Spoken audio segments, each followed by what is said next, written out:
Έχετε αναρωτηθεί ποτέ γιατί ο Κυριάκος Μητσοτάκης μοιάζει να έχει μία ανοσία στις επιθέσεις? Τον πιέζουν, τον κατηγορούν, τον προκαλούν κι όμως εκείνος παραμένει ακλόνητος. Ως ψυχολόγος δεν βλέπω έναν πολιτικό, βλέπω έναν άνθρωπο που έχει καταργήσει τον αυτοματισμό της αντίδρασης. Παρατηρήστε τη στάση του, είναι ο σταθερός παρατηρητής. Δείτε ειδικά τα χέρια του, δεν είναι χέρια που αμήνονται, είναι χέρια που ρυθμίζουν. Οριοθετεί τον χώρο του και επιβάλλει τον δικό του ρυθμό στη συζήτηση.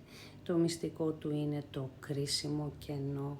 Ανάμεσα στην επίθεση που δέχεται και στη λέξη που θα πει υπάρχει ένα δευτερόλεπτο απόλυτης σιωπής.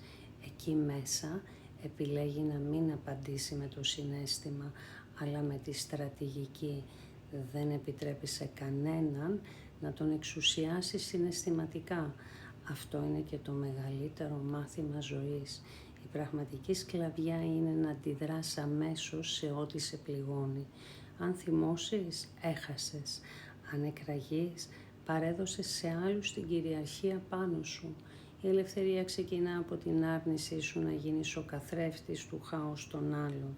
Όταν σταματάς να αντιδράς παρορμητικά, γίνεσαι ανίκητος. Εσείς έχετε τον έλεγχο της αντίδρασής σας ή επιτρέπετε στους άλλους να σας εξουσιάζουν? Γράψτε μου στα σχόλια ποιον άλλον θέλετε να αναλύσουμε.